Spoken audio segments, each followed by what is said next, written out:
Hey everybody, it's Brian, the home loan and real estate guy, and today I wanted to give a little advice for those who are looking to buy, sell, or do some refinancing during the war.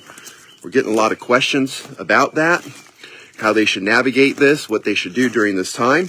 So that's why I want to do this video. But before we do this video, I wanted to give a shout out to my buddies at QuietCool for installing a QuietCool whole house fan into our house. And today they're putting up the My Smart Light system. Super cool feature. Never ever have to put up Christmas lights ever again. Colors change throughout the year. You can customize it over 1 million different settings. Again, QuietCool. Not only do they do whole house fans, but they do the My Smart lighting system. So if you ever want info, let me know. I know a guy. Okay, everybody. So let's get down to it. Let's talk about this war with Iran and the effects that it's having on the market. So first off, interest rates, right? Prior to the war, interest rates were making a move lower. We saw FHA and VA rates in the low 5% range. Conventional rates were kind of in the mid 5% range, mid to high 5, depending on the scenario. And then the war came. Well, prior to that, I mean, the market was just taking off. We were getting refinance applications like crazy because rates were moving lower. Purchase applications were up.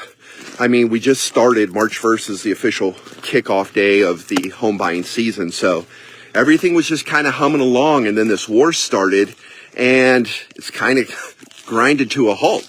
And to be honest, it's kind of sad because there was a lot of momentum in the market. So we've been getting a bunch of phone calls from people who have, been wanting to refinance because they heard interest rates had moved lower. And then a lot of people who were wanting to buy, and now they're worried, right? They're like, what do we do? Do we, go out and still buy? Rates have kind of shot up a little bit. Do we kind of hold off? What's going to happen? Is this going to escalate more? What's the effects it's going to have on the housing market and house values? To be honest, some panic out there. And this is why I wanted to do this video. I kind of just wanted to digest all this information over the last 30 days and let you know what we're seeing so you could strategize. So the first thing is this. Don't let this war with Iran distract you from your goal.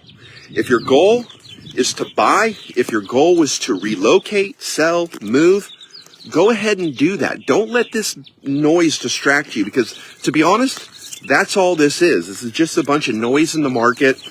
It's one of those things that you always hear in my videos. I talk about road bumps, right? It's never a straight line up or straight line down or the market constantly moving in this direction. There's things that happen globally or in our economy, or with our administration that causes some upheaval in the markets. But you have to understand that this stuff is kind of temporary and you need to filter out that noise and stay laser focused on your plan. So if your plan is buying, go out and still buy. Matter of fact, this war, if anything, has created a lot of opportunity. So as I mentioned prior to the war, interest rates were nosediving, right? They were coming to new market lows and there was a lot of activity in the market, okay? But since then, we've kind of seen buyers and people looking to refinance kind of put the brakes on it. So what we've seen in the market, and I've seen this too, because obviously we do real estate and loans and we have some listings. We've seen the showings on our listings literally come down, right? The activity for people actively going out and shopping and visiting our open houses, that's really slowed down because of this nervousness in the market, okay? So if you're a buyer, right now, there's a lot of opportunity because sellers are seeing this slowdown and they're panicking, right? I'm doing my best I can to keep, my sellers calm and let them know that this is just a short period of time. Again, stay focused on the goal. But sellers are a little worried, right? Because they've seen this slowdown. So if you're a buyer, this is a great opportunity to go out, make a very good offer, maybe ask for some seller concessions, and don't focus so much. Let me get out of the light. Don't focus so much on the interest rate. Now, I'm not telling people to go out there and, get into a payment that they can't afford. Obviously, you need to stay in a payment that you can afford, but understand that the reason interest rates shot up was because oil and gas prices has spiked, and that is seen as inflationary. And whenever banks sense or see inflation, rates get elevated to combat inflation. But there's something that's a little different with this situation with the war, is that not all inflation is the same, okay? There's different kinds of inflation. So what we're now seeing is there's concerns in the market that if this war continues, it could possibly push us into a recession. And those recessionary fears are actually driving rates lower. We're starting to see rates now move a little bit lower, despite all the crap that's going on with Iran. So that's what I'm saying. Don't get distracted by the noise that you hear in the media, okay? You have to, in real estate, we call it the game of real estate, okay? And you have to be able to see opportunity when it arises. And right now, there is mass opportunity if you're a buyer. Again, there's not a lot of people shopping because they're worried, right? You just heard me talk about inflation and recession, so people start worrying about that, right? Like, oh, is this a good time to buy? I don't want to obligate myself to a mortgage, if there's going to be a recession, which is actually kind of a stupid idea if you ask me, because you got to live somewhere. Either you're paying rent or paying a mortgage, so why not just pay yourself and get the mortgage? But whatever. Anyways, so you have to be able to see these opportunities, and right now is that window of opportunity where, again, there's not a lot of buyers out there who are actively shopping, so there's a lot of good deals to be had, and sellers are willing to negotiate a little bit more because they've seen the slowdown. So if you're a buyer, what's my advice? Take the rate you can get. Know that mortgage rates are going to be coming down once there's a little bit of a resolution to this war. And then not only that, but we have an incoming Fed chair, Kevin Warsh. He's supposed to take office May 15th. Still needs to be confirmed. That's actually, the confirmation hearing started yesterday. He'll wind up getting the position, but depending on when he is confirmed will dictate when he can vote at future Fed meetings. But this guy was handpicked by the Trump administration, and he is rate cut friendly. So you have to look ahead, right? You have to look ahead and see what's coming. So don't worry so much about interest rates right now. Focus on getting a house, taking advantage of current market conditions. Go in, offer a good price for the house, ask for some concessions, pay for your closing costs, get the property for as cheap as possible. And then as mortgage rates move lower in the second half of the year, as this war subsides, when the new Fed chair comes in, then you refinance to lower that rate and lower that payment, okay? So that's something that I wanted to get out there, especially, again, as I've been saying, for buyers, don't get distracted with this. Now, for home sellers, same thing. Don't get distracted by this war. Understand this is a brief period of time, okay? Brief period of time. And this will pass. As I just mentioned, we have an incoming Fed chair, okay, who is rate cut friendly. Rates after this war gets resolved. And to be honest, whether it gets resolved or not, rates are coming down either way, okay? And why do I say that?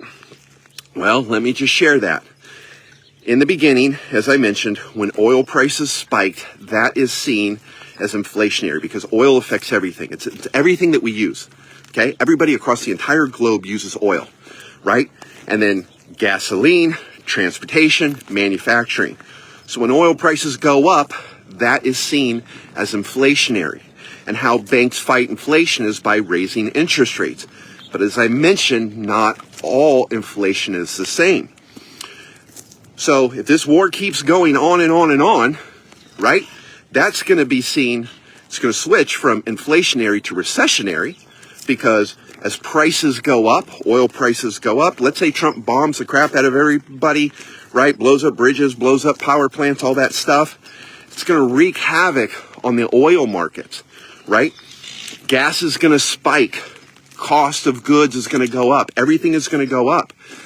After a period of time, consumers pull back, right? Because there's only so much money, okay? And right now, the economy is tapped out on credit cards. So you'll start to see consumers pull back, okay? Consumer spending pull back. And then how do you spur the economy once consumers pull back?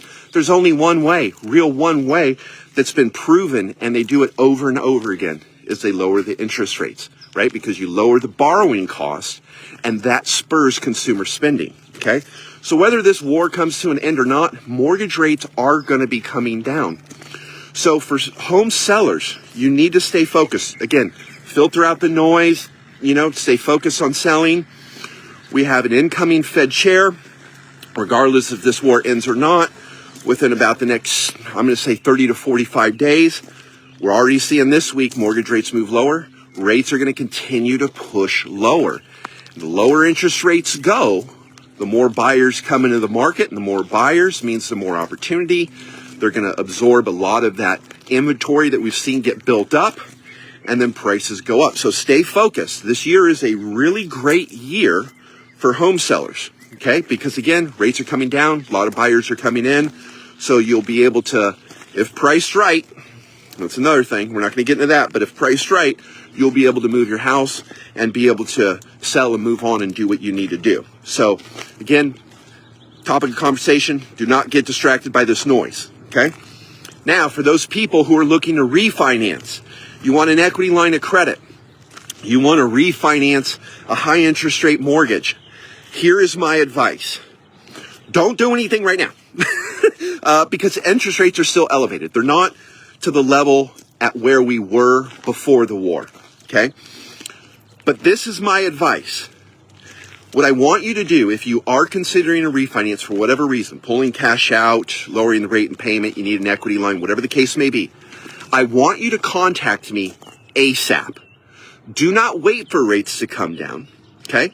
Contact me now. Let's build your file, okay? Get it all built, get it approved. We'll hold off on locking the rate and ordering the appraisal if an appraisal is needed. Sometimes they're not needed during a refi. But we'll hold off on those two things. So we'll get the loan completely approved, get everything done. We just won't lock in the rate and we won't order the appraisal.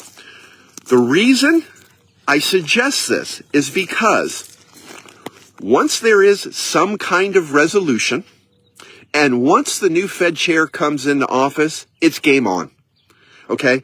Everybody and their brother is going to be reaching out and trying to do a refinance all at once. I see this time and time again. As I've mentioned before, I've been doing this for 22 years, okay? And you see a rhythm, a pattern to things, okay? And that's why I'm getting out trying to do this videos, because I don't want to be working 14-hour days. I'm going to do it anyways, but I don't want to have to work 14-hour days. So help me help you. Let's get those applications in. Let's get them approved and then just sit.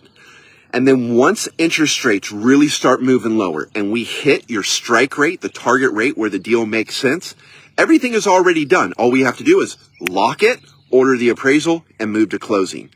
You'll be ahead of the game. Because if you wait, here's what's going to happen. I'm already going to tell you. If you wait, what's going to happen is I'm going to get flooded with a bunch of applications. Every lender that you know is going to be flooded with applications, and you're going to be at the back of the line. Okay? And what could take 3 weeks to 30 days to close is going to wind up taking 45 to 60 just due to the sheer volume of business that we have. So be smart. Okay, let's be proactive about this. Let's get those applications in. Like I said, get them approved and then just sit. And then at that perfect moment, when rates hit that perfect level for you, where the deal makes sense, boom, we lock and close. And that's it. And you'll be ahead of the game. So that's my advice for people looking to refi. So let's see, where am I at on video time?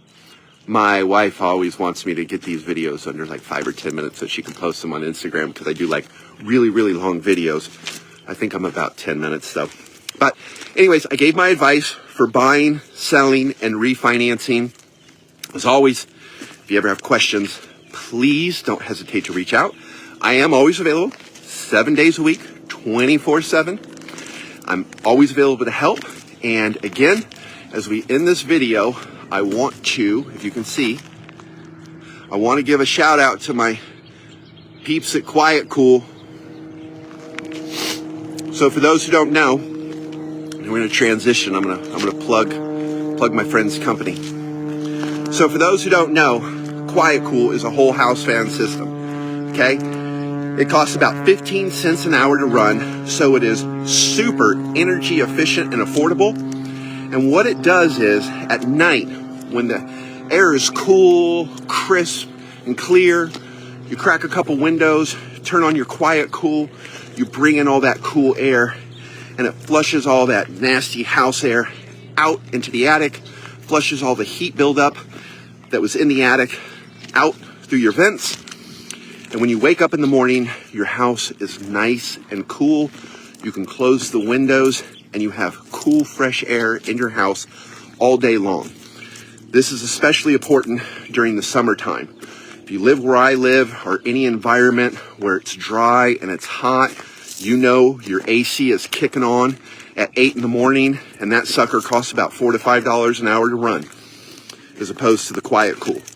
So my house right here, okay, it's a newer house. It's got 2x6 walls, paid for extra insulation. But when I run my QuietCool at night, and I tested this a couple weeks ago when we had that, it was about a month ago when we had that 100-degree weather. Remember that? When it was like super hot for a couple weeks.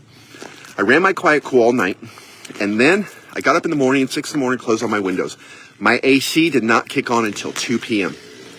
So think about that, right?